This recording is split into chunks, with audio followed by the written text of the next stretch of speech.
Good morning, second grade. Today we are going to read a couple of books. Well, YouTube's going to read you a couple of books written by celebrity authors. After we listen to both stories, there's going to be an activity for you to do, and I will explain that after we listen to both stories. I'm going to screen share with you. And the first book is called Santiago the Dreamer by Ricky Martin. Ricky Martin, back when I was a bit younger, was a very famous singer. I think he still does some songs, but I don't think he's nearly as famous now as he was before. You can ask your parents, and if I'm wrong, you can definitely let me know later today. Okay, I'm going to make the screen bigger. Here we go. Santiago the Dreamer. Bedtime Story Collection presents Santiago the Dreamer in Land Among the Stars by Ricky Martin. Santiago's biggest dream, for as long as he could remember, was to be on stage. One day at school, auditions were announced for the lead part in the annual play. Santiago rushed to the auditorium and saw another boy performing, who was just amazing. The director called Santiago next, but he was so nervous he could barely get out a sound. And when he did, his voice cracked. The kids laughed in response. The director silenced the students, and Santiago was dismissed. That night, Santiago broke the news to his father. "I didn't get the part." Santiago's father gave him a smile and said, "Never give up. You can do anything you dream of, as long as you do it with love. And no matter what you choose, always reach for the moon." Santiago closed his eyes, fell asleep, and started to dream. He was in a classroom, but only this time he was a teacher, helping kids to follow their own dreams, teaching them math and science and art. Suddenly, the dream changed, and now he was in a cockpit, flying a big jet. Then he was a doctor, helping everyone feel better. Next, he was floating in outer space as an astronaut making new discoveries. Soon, he was studying dinosaur fossils as a paleontologist. Crack! He just hit a grand slam to win the World Series. Hooray, Santiago! But the last dream was the one he loved the most. He was performing on stage at a famous theater. Santiago was excited about his dream and decided to practice as if he got the lead. Singing while walking home from school, dancing while doing his chores.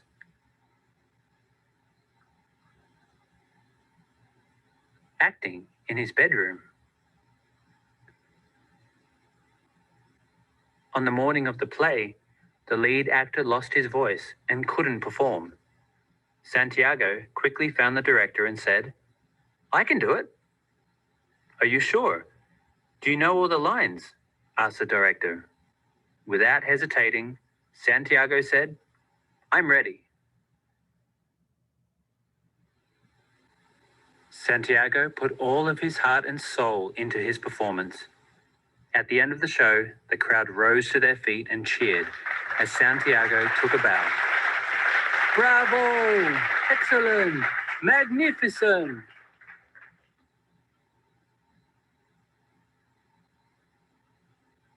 After the show, Santiago's father rushed backstage. "Santiago, how did you learn all the lines and do everything so well?"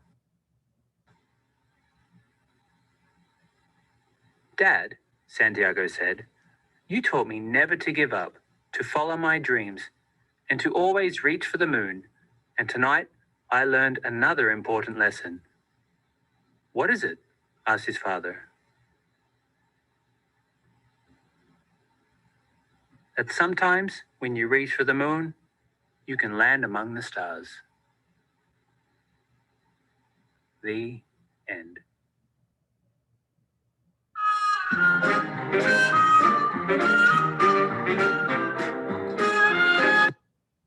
Okay, so that's the first book we're going to listen to.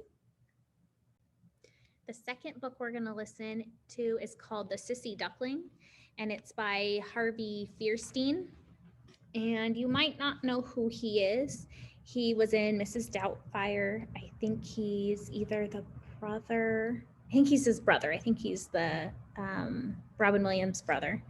And he also plays the voice of Yao in Mulan and Mulan 2. So not Mulan, but you remember those three kind of silly guys that she messes with right at the beginning of the first movie when she arrives at the camp, and there's Pow, Yao, and I don't know. I've watched that recently too, but there's three friends. So he's the voice of one of those. So we'll listen to this book. This one's a little bit longer. It's about 11 minutes. And then we'll do the activity portion of it here. So I'm going to share my screen again, and we'll listen to The Sissy Duckling. The Sissy Duckling by Harvey Fierstein and illustrated by Henry Cole. Elmer was the happiest duckling in the whole forest. He loved to build things and paint pictures and play make-believe. He also enjoyed helping around the house and was especially fond of decorating cookies. Yes, Elmer was one happy duckling doing all the things he loved to do. Unfortunately, there wasn't a single other boy duckling who liked to do any of the stuff that Elmer did. Not one. They boxed while Elmer baked. When they built forts, Elmer made sandcastles. They had a football game and Elmer put on a puppet show. Sometimes Elmer played with the girls, but most of the time he played alone.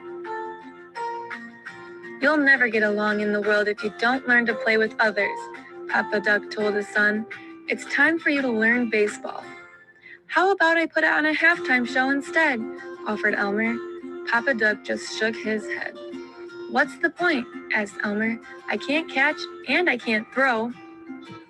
You don't have to catch or throw. Just hit the ball, said Papa, plunking a batting helmet onto Elmer's little head. This is going to be a disaster, thought Elmer as the first pitch streaked past his beak. Batter can't hit, chanted the catcher. Elmer snapped back. Do I point out your shortcomings? As the second pitch whizzed past his bat, the umpire called, Strike 2. Swing, hollered Papa, swing, and another pitch flew right into the catcher's glove. Strike 3, cried the umpire. You're out. Really? I'm all done? Elmer asked, tossing aside his helmet and bat. Thanks for a swell time, fellas, he announced. See ya in postseason. And then, to the amazement of all, he skipped merrily away. Elmer was getting ready for bed when he heard his papa shouting in the living room. Sissy! They called him a sissy. Now I am the laughingstock of the whole flock. When Mama came to tuck Elmer into bed, it took all of his courage to ask her, What's a sissy? Mama sat down next to him and explained, Sissy is a cruel way of saying that you don't do things the way others think you should. How do they want me to do things? Just like they do, Mama said with a smile. You are special, Elmer, and being special sometimes scares those who are not. I don't want to be special, Elmer quietly confessed. But you are, Mama said, holding Elmer close, and one day you will amaze us all. Elmer arrived at school the next morning to find Big Bully Drake Duckling blocking the path. No sissies allowed in my school, Drake squawked. Elmer faced him down, bill to bill. You are just angry because I do things differently, but one day I will amaze you all. Who fed you that line? Drake chuckled. Elmer bellowed back, My mama. What a sissy, Drake howled, and the other ducklings joined in, teasing Elmer until Miss Hennypecker appeared at the door. I heard that, announced their teacher, and you all stay after class until you learn to get along. The ducklings grumbled and mumbled and waddled into the old schoolhouse. Because everyone blamed Elmer for having to stay late, he decided it would be wise to let them leave school first. He took a good look around before stepping out from behind the door. Alone at last, he said to himself and started down the path. See, there's nothing to worry about. "Wanna bet?" came the thundering reply. Drake sprang from his hiding place, his fist raised for a fight. Elmer had no time to think. He made a break toward home, running harder than he'd ever run before, with Drake chasing his every step. They jumped over fallen trees, splashed through puddles, crashed through branches, and leaped across the stream. Elmer was so frightened that he couldn't catch his breath. Not when he reached his house, not when he got to his room, not even when he locked the door and hid under his bed. Even then, alone in the dark, there was no peace for Elmer. "He ran away instead of fighting," Papa bellowed. "He was being chased," Mama argued back. "In a few weeks, we will all fly south for the winter. It'll be every duck for himself. Only the strong will survive." If you'd stop thinking like a sneaker commercial, you'd see that Elmer is just as strong as any other duckling. "Elmer is a sissy." "Elmer is your son," Mama pleaded.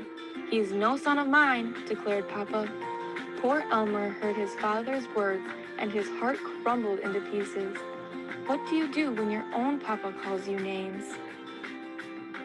Elmer didn't want to make his Mama unhappy or his Papa angry anymore. He filled a pillowcase with his paints and tools and a picture of his parents. He tied up the bundle and carried it away into the night. The forest was dark and silent. Elmer was relieved that there was no one around to see his tears when he slipped into the great pond and swam away from home. Elmer stepped onto the opposite shore and looked around. He found an old hollow tree hidden deep in the forest. "No one will ever find me here," he thought. Just as Elmer had made his own toys, he now used his special talents to make his new home. He built a comfy bed and a warm fireplace and a door to protect him from the chilling winds. "My house has everything I could ever want," he boasted. "Everything except my Mama and Papa." The grass turned white with the first frost of the winter. Elmer knew he would soon be the only duck left in the forest. His heart ached to see his parents once more before they flew south.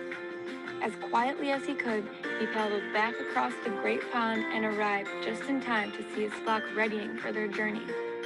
"We can't go without Elmer," he heard his Mama cry. "We can't stay here," Papa replied. "If only I knew he was all right." Elmer whispered to himself from his hiding place. "I am all right, Mama." The flock took to the sky and Elmer waved goodbye. Just then, a shot rang out, shattering the cold. Hunters leaped from behind the trees, their guns blasting. The ducks screeched in fright, struggling to fly as fast and as high as they could. Shot after shot tore through the air, and ducks fell like autumn leaves from the sky. Elmer breathed easier when he saw most of the flock escape into the clouds. But then he realized that the hunters and their dogs would be coming.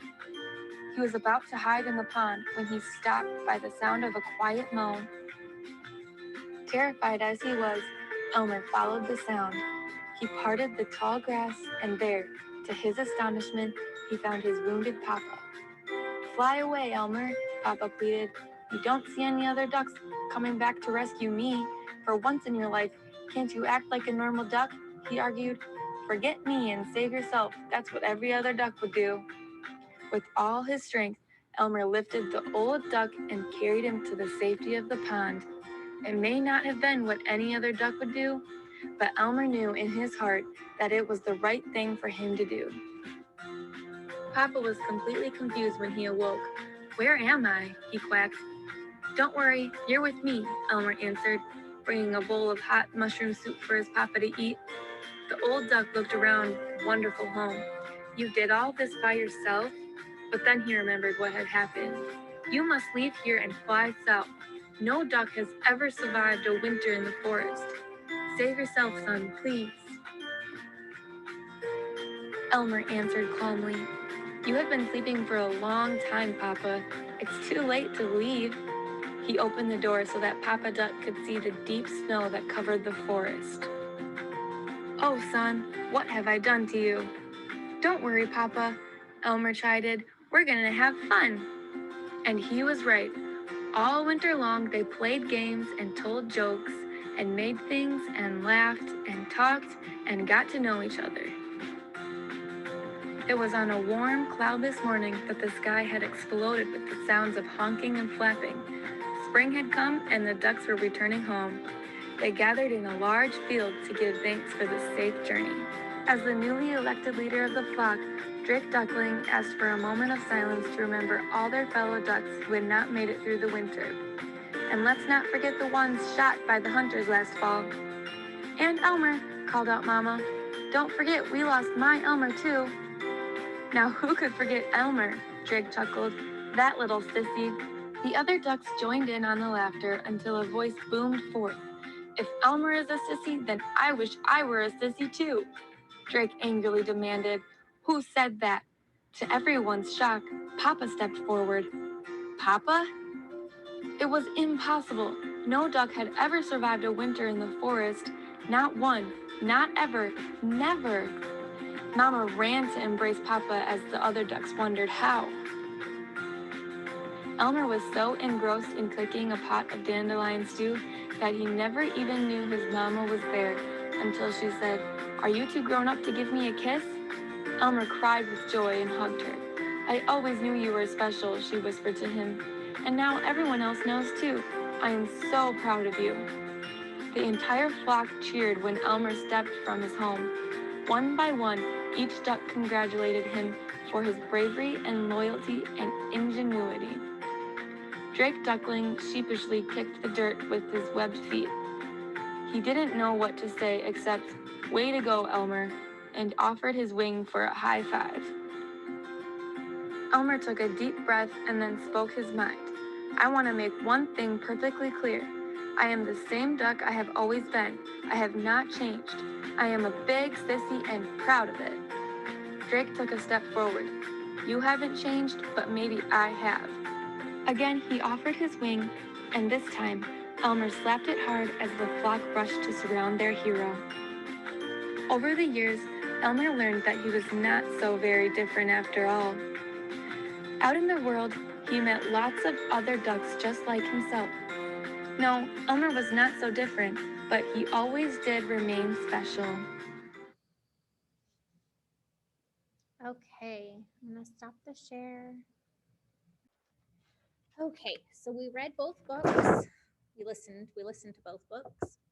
And in the first book, Santiago the Dreamer, right? He wanted to try out for a play and he got so nervous that when it was his turn to read the lines and to try out, he couldn't recite the lines, he couldn't play, or he couldn't take part. He just went home. And then that night, after he talked with his dad, he had a dream about all of these wonderful things that he could do if he wanted to, right? All he had to do was try and practice and work hard, and he could do anything he wanted. So even though he didn't get the part at the play, he practiced it because that's what he liked. That's what he wanted to do. So he spent a lot of time practicing, and it so lucked out that the person that got the part got sick. And so he got to be the part in the play, and he was fabulous at it, and everyone was really excited. The second book, I had a hard time deciding if I was going to share it with you or not. It sat really yucky with me. The word sissy, I don't like. I didn't like that the book had boy parts and girl parts in it. We all have things that we like to do. We all have interests, whether they're girl things or boy things. I think that we should do whatever we like, whatever interests us, whatever we love. If I'm a girl and I love to play baseball, okay, great. If I'm a boy and I love to cook, there are plenty of people that love to eat. You got to cook to eat, right? So that part really was yucky for me. And that's what we're going to talk about in a little bit when I'm going to have you get out your journal and do some writing, is to talk about that part of the book. Elmer got made fun of because he did things that he loved that maybe other people didn't like to do, or maybe they thought he shouldn't be doing, right? It was heart-wrenching when his friends kept picking on him, right? Almost to the bullying level where it was happening all the time. They weren't letting up at all. And then it was really sad when even his dad was calling him that, right? It was kind of another part in the book where I went, should I share this with you? But you know what? It's experiences. Maybe something similar to that has happened to you. So I wanted to show it anyways and talk about it. Just because our family or our friends or anybody tells us, oh, you shouldn't do that, or oh, that's a girl thing to do, or oh, that's a boy thing to do, but you love doing it, you should absolutely do it because it makes you happy. People don't cook because it makes other people happy. I mean, you might if you have a family and they need to eat, but a lot of people have interests or hobbies because it's what makes them happy. Okay. It's not, I'm trying to think. I don't garden to make my family happy. I don't exercise to make my family happy. I do those things because I enjoy them. Okay. So in the end, that's just who he was. He did the right thing because it was the right thing to do, right? Even though he was upset with his parents, well, his dad, and he was upset with his classmates. In the end, when his dad was laying there in the field and he said, leave me alone, it's what every duck would do. Elmer, in his heart, he knew that maybe that is what every duck would do, but it's not what he was going to do, because the right thing to do wasn't to leave him there. And it was so cool because when he took his dad back to his house and he helped him get better, they bonded, right? They had a relationship that they had never had. And Elmer had to put his foot out a little bit, right? And even though he knew his dad was kind of upset with him, he wanted that relationship with him. So here's what I want you guys to be thinking about. As you're writing in your journal today, how did these books make you feel, right? When you're looking at the mood meter here, these books made me feel all sorts of different things, right? I was really happy when Santiago was dreaming all of those things that he could be, an archaeologist, an astronaut. He was on stage. That made me really happy. I was like, oh, I could do that. Ooh, that would be fun. I was relaxed and calm during part of the Sissy Duckling book. I was probably here the least. I was sad for Santiago when he got all choked up and he couldn't do his part. I was also really, really sad and frustrated. I was in between these two things in a lot of the Sissy Duckling. It made me really angry that his dad would call him a sissy. It made me really sad when all Santiago wanted to do was do the things that he loved and he just got made fun of them. So I want you to tell me, how did these books make you feel? What part of the mood meter were you in? Why were you in the blue? Why were you in the yellow?